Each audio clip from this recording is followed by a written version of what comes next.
O ser humano tende a buscar explicações para tudo. Não está acostumado com incertezas.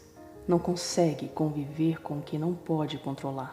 Assim, quando detém, mesmo que uma pequena parte de informações, busca preencher o vazio com sua própria explicação apoiada em como deveria ser o mundo. O silêncio é visto como dúbio, inaceitável para os padrões ordinários da sociedade. Para punir tal evento, utiliza-se frases como: se tal pessoa se cala, é porque esconde alguma coisa ruim. Ou, quem cala, consente. No entanto, de forma genérica, tais frases são utilizadas equivocadamente. Um erro comum praticado com a finalidade de dar razão a uma atitude ou conceito. Há o pensamento generalizado de que não somos leitores de mentes, nem sequer somos psicólogos para interpretar o silêncio. Precisamos nos apoiar em dados que possam confirmar as situações vividas. Mas o que se esconde por trás do silêncio? Confusões, verdades, jogos de palavras, ilusões, sonhos, mentiras, segredos, inquietações, medos, desculpas, imaginação ou talvez nada importante. A frase "administrar o silêncio é mais difícil do que administrar a palavra" resume bem isso. O externar de nossa voz interior de forma a dar uma explicação a respeito do que acontece em nosso entorno, aquilo que interpretamos dos atos dos outros e inclusive de como somos, é um ato de socialização.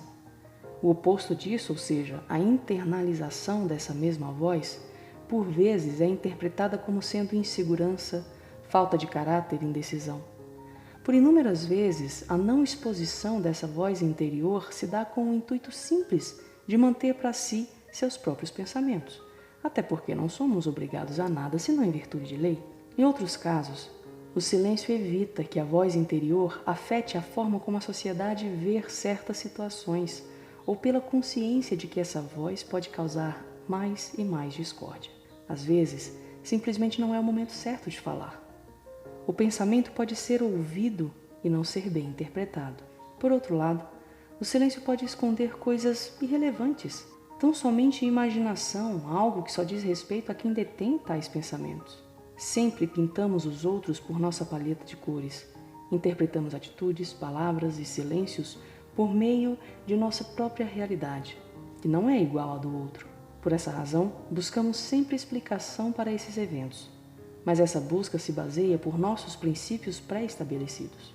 O correto é partir do princípio de que sempre deve ser respeitado o direito do outro de não querer comunicar alguns de seus pensamentos. Temos direito à intimidade e à privacidade. Outra frase interessante: as palavras têm uma capacidade incrível, mas o silêncio também. Algumas pessoas não conseguem se expressar de forma clara. Assim, utilizam meios alternativos para demonstrar seus sentimentos, angústias, medos, desejos. A essas pessoas não é dado o direito de ser como são. A sociedade não as entende. Não entende que por trás do silêncio há um turbilhão de pensamentos, questionamentos, que se colocados ao público podem não ser mais controlados. Outros possuem um bloqueio de expressão advindo de experiências passadas, medo de machucar o outro, de ser mal interpretado, até mesmo medo de se tornar alvo de seus próprios argumentos, ser visto como fraco, débil. A intensidade vivida no interior dessas pessoas é tamanha que, se externada, pode representar o completo caos. Lidar com essa situação é bem complicado. Requer de quem convive com o silêncio paciência, maturidade, empatia, o olhar em outra perspectiva. E de quem sofre com isso, a consciência de que o silêncio pode ser pior interpretado que as palavras e que, por isso, deve-se tentar expor o que se sente. Caso não seja possível pela fala, que seja de outra forma, pelos detalhes, olhares, expressões, carinho, dedicação. O sentir com o coração é a melhor forma de se entender o silêncio. Nem tudo pode e precisa ser expressado por palavras. Muitas vezes não existem palavras capazes de traduzir o que o silêncio diz. Somente quem compreende o poder do silêncio pode entender o poder das palavras. Livro Digressões. Nos siga nas redes sociais, se inscreva no canal do YouTube, adquira o seu livro e lembre-se, você não está só.